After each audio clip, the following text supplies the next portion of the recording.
अस्सलाम वालेकुम, कैसे हैं आप सब?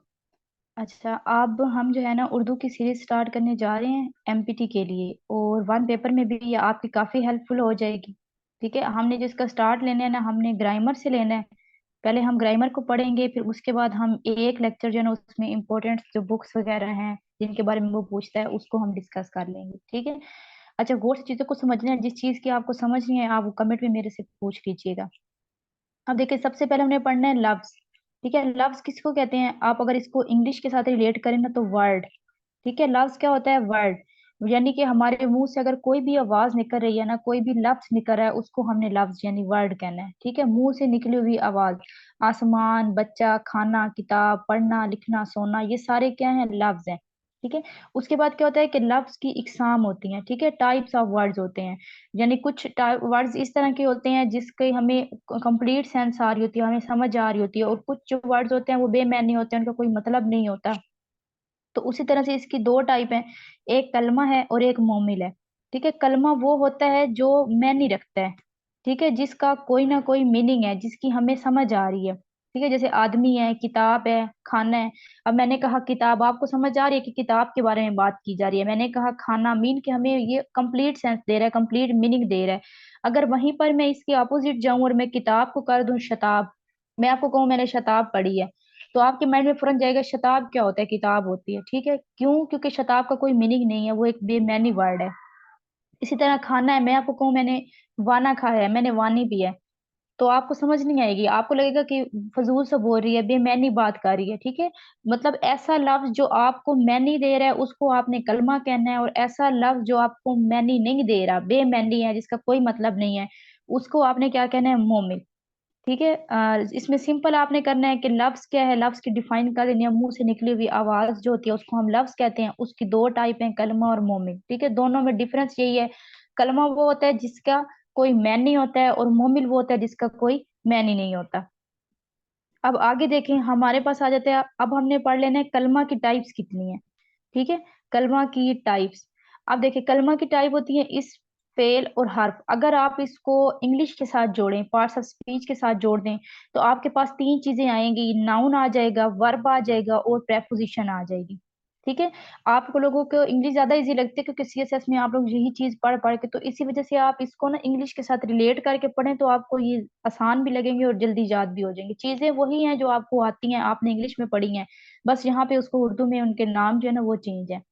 तो नाउन क्या होता है? इस्म होता है। अब नाउन देखें, हम कहते हैं कि किसी पर्सन, प्लेस, थिंग या आइडिया का जो नाम होता है उसको हम नाउन कहते हैं। तो आपने उर्दू में भी इस्म को वही देखना है कि इस्म क्या है, किसी जगह का नाम है, किसी चीज का नाम है, किसी शख्स का नाम है। किताब है, अली है, लाहौर है। एक सेंटेंस आपको दिया हुआ, अली खाना खा रहा है, आपने सिंपल बताना है नाउन क्या है, तो आप बताएंगे कि अली नाउन है। ठीक है, आगे भी हम पढ़ेंगे जो कॉमन और प्रॉपर नाउन इसमें आ जाएगा। फिर आपके पास फेल आ जाता है, फेल को आपने लेना है एज अ वर्ब। ठीक है, वर्ब क्या होता है कि जब हम कोई भी एक्शन कर रहे होते हैं, कोई भी काम होता है, उसको हम वर्ब कहते हैं। तो उर्दू में भी आपने इसको वही कहना है कि किसी भी काम का करना या होना। फॉर एग्जाम्पल आप इंग्लिश में लें तो रीडिंग। ठीक है, सोना, स्लीपिंग, जाना, गो। इसी तरह से आप इसको उर्दू में अगर इन्हीं वर्ड्स को उर्दू में ट्रांसलेट कर दें, पढ़ा, सोया, जाया, खाना, इस तरह के वर्ड्स, तो उनको हम क्या कहेंगे? वर्ब कहेंगे। हर्फ क्या होता है? हर्फ होती है प्रेपोजिशन। ठीक है, प्रेपोजिशन को अगर आप इंग्लिश में देखें, उसका ये काम होता है कि वो इसम और जो फेल होता है, मीन के जो नाउन और वर्ब होता है, उन दोनों को आपस में मिलाती है, उन दोनों के दूसरे के साथ रिलेशन बना बताती है कि इसका इसके साथ क्या काम है। ठीक है, कि मारिया की बुक, अली की किताब, इस तरह से करके। तो प्रेपोजिशन अगर आप इसको अब उर्दू में लेके हैं, तो उर्दू में आपने प्रेपोजिशन को कहना है हर्फ, और बात आपने अंदर जो डिफाइन लेनी है वो आपने एज इट इज वही उठानी है जो आपने इंग्लिश में की होगी, कि वो वाला लफ्ज जो इस्म और फेल को आपस में मिला देता है, जैसे का, की, के, को। ठीक है, अली की किताब, मारिया का घर, इस तरह से जो आपके होंगे ना, उसको आप इसमें अब जो का, की, के आ जाएगा, वो आपकी प्रेपोजिशन होगी। ठीक है, प्रेपोजिशन सिंपल चीज है जो आपके इस्म और वर्ब को मिला रही है। अब उसके बाद देखें, इस्म की इकसाम है मैनी के लिहाज से। अगर वो आपसे पूछ ले इस्म की कितनी इकसाम है मैनी के लिहाज से, तो आपने बताना है कि उसकी दो इकसाम होती हैं। ठीक है, मीनिंग के अकॉर्डिंग उसकी कितनी टाइप्स होती हैं? दो होती हैं। इसमें नकरा होती है और इसमें मारफा। अब ये भी आपको बहुत अच्छी तरह से आता है कि हम इसमें नकरा क्या होता है और इसमें मारफा, लेकिन उर्दू में नहीं पता होगा, इंग्लिश में आपको पता होगा। इसमें नकरा हम कहते हैं कॉमन नाउन को, और इसमें मार्फा हम कहते हैं प्रॉपर नाउन को। ठीक है, कॉमन नाउन वो जो चीजें एक से ज्यादा होती हैं, ठीक है, उनको आप कॉमन नाउन कहते हैं। प्रॉपर नाउन वो होती है जो पर्टिकुलर थिंग्स होती हैं। अब कॉमन नाउन में देखें, हमारे पास बुआए बहुत ज्यादा सारे हैं, बुक्स देख रहे हैं हमारे पास ज्यादा हैं, ठीक है। इसी तरह से आप अगर इसको उर्दू में कन्वर्ट कर दे तो आप कहेंगे लड़का है, किताब है, ठीक है। अब अगर इसे प्रॉपर नाउन पे आ जाए, प्रॉपर नाउन भी यही है कि आप इसकी डिफाइन किस तरह से करते हैं कि इसमें पर्टिकुलर थिंग को मॉडिफाई किया जाता है, पर्टिकुलर जो थिंग होती है उसके बारे में बात की जाती है, किसी खास चीज के बारे में बताया जाता है। तो आपने उर्दू में भी यही चीज उठानी है, उर्दू में भी आपने यही बताना है कि इसमें मार्फा जो है वो प्रॉपर नाउन है, और जो प्रॉपर नाउन इंग्लिश में पार्ट्स ऑफ स्पीच में काम कर रहा है, वही काम वो उर्दू की ग्रामर में भी कर रहा है। ठीक है, कायदे आजम हो गया, यहाँ पे कराची हो गया, लाहौर हो गया, होली कुरान, होली बुक जो है उसको लिखें। ठीक है, ये आप जब एक्सरसाइज करेंगे तो आपको ये सारी चीजें बड़ी क्लियर हो जाएंगी। मेन ये है कि आपको उर्दू वाली ग्रामर जो है वो सारी की सारी आती है। ठीक है, आपने क्या करना है, आपने उसको इंग्लिश वाली ग्रामर के साथ रिलेट करना है, देन वो आपके लिए इजी हो जाएगी कि आपने किस तरह से चीजों को लेके चलना है। अब मैंने यहाँ तक जितना भी पढ़ाया ये सब आप जो है ना 5 स्टैंडर्ड से पढ़ रहे हैं, आपको पता है इन चीजों का। लेकिन मसला क्या है कि आप इंग्लिश में पढ़ रहे हैं, जब आप उर्दू आपके सामने आती है तो आपको मुश्किल लगती है। तो सिंपल चीज यही है कि अपनी चीजों को ना इंग्लिश के साथ रिलेट करते जाएं। उसके बाद नेक्स्ट पे आ जाए। ठीक है, नेक्स्ट हमने देखना है इसमें नकरा की इकसाम हमने पढ़नी है, जो हमने पीछे कॉमन नाउन पढ़ा है। ठीक है, हमने उसकी टाइप्स पढ़नी है बनावट के लिहाज से, कि उसकी बनावट किस तरह से है, वो बनी हुई किस तरह से है। ठीक है, उसमें 3 टाइप्स आती हैं। जामिद आ जाती है, जामिद मीन के स्टेटिक चीज है। ठीक है, कोई स्टेटिक चीज है, कोई ठोस चीज है, ना वो किसी के अंदर से निकल के आई है और ना ही वो उसके अंदर से कोई और चीज निकल सकती है, एक खास चीज हो गई है। ठीक है, जैसे सड़क है, अब सड़क को आप सड़क ही नहीं कहेंगे, आपने उसको सड़क ही कहना है। और सड़क को अगर आप पीछे से कोशिश करें कि मैं इसको किसी और लफ्ज से निकालता हूँ या निकालती हूँ, तो आप इसको नहीं निकाल पाएंगे। ठीक है, मीन की इसकी हालत स्टेटिक होती है, ना ये किसी के अंदर से निकल के आई है और ना ही इसके अंदर से कोई और न्यू वर्ड आप बना सकते हैं। ठीक है, उसके बाद आ जाते हैं इसमें मसदर। इसमें मसदर ये होता है कि ये खुद तो किसी लफ्ज से नहीं बना। ठीक है, जैसे हमने जामिद पढ़ा कि वो खुद किसी लफ्ज से नहीं निकला था, लेकिन उसके अंदर से आप वर्ड्स बना सकते थे, सॉरी वर्ड उसके अंदर से आप नहीं बना सकते थे। लेकिन इसमें मसदर में क्या है कि ये निकला कहीं से नहीं है, ठीक है, आया कहीं से नहीं है, लेकिन इसके अंदर से आप आगे वर्ड्स बना सकते हैं। ठीक है, जैसे पढ़ना आपने किया है, तो आप पढ़ना से देखिए, आप पढ़ाने वाला, पढ़ाकू, पढ़ाई, पढ़ा, अब ये एक वर्ड से आगे आपने डिफरेंट वर्ड्स बना लिए हैं। ठीक है, तो मतलब ये है कि आप जो है वो जो इसमें मस्तर के अंदर आप जो है और लफ्ज बना सकते हैं, ये लफ्ज कहीं से नहीं निकला होगा जो इसमें मस्तर वाला लफ्ज होगा, लेकिन इसके आगे आप ज्यादा सारे वर्ड्स बना सकते हैं। ठीक है, फिर आ जाते हैं आपके पास इसमें मश्तक। इसमें मश्तक वो होता है जो इसमें मस्दर से बनता है, लेकिन उससे फिर दोबारा कोई वर्ड नहीं बन सकता। ठीक है, फॉर एग्जाम्पल आपने पढ़ना से निकाल लिया पढ़ाने वाला, अब पढ़ाने वाले से आगे आप क्या वर्ड निकालेंगे, आप नहीं निकाल सकते। इसी तरह से अगर आपने पढ़ाई निकाला है, तो पढ़ाई से आगे आपका कोई वर्ड नहीं निकल सकता। आपने अगर पढ़ाकू निकाला है तो उससे आगे आपका वर्ड नहीं निकलेगा। ठीक है, तो मीन ऐसा लफ्ज जो इसमें मस्दर से निकला है और उससे आगे कोई और इसम नहीं बन पा रहा, तो वो इसमें मश्तक है। और ऐसा लफ्ज जो खुद किसी से नहीं निकला लेकिन उसके आगे से वर्ड्स बन रहे हैं, उसको आपने इसमें मस्दर कहना है।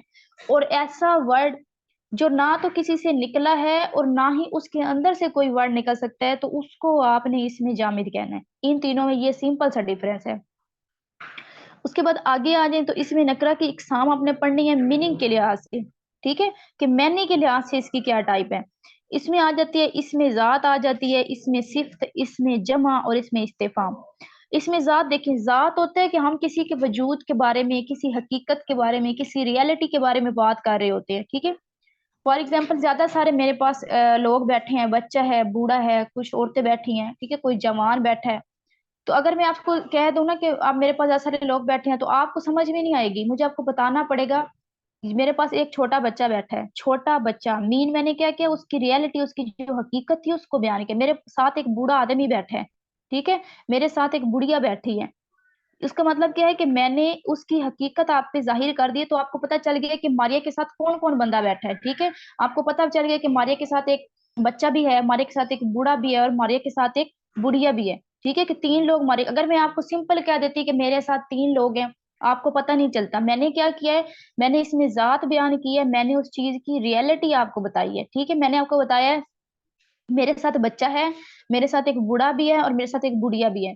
तो आपको समझ आइए, आपको कैसे समझ आइए, क्योंकि मैंने आपको एक हकीकत दी है, मैंने उसकी जात के बारे में आपको बताया है, तो उसको आपने इसमें जात कहना है। ठीक है, इसमें सिर्फ जो होता है ना वो एडजेक्टिव होती है। इसमें सिर्फ क्या होता है, एडजेक्टिव। सिंपल जो आप एडजेक्टिव में काम कर रहे हैं वही काम इसका यहाँ पर भी है।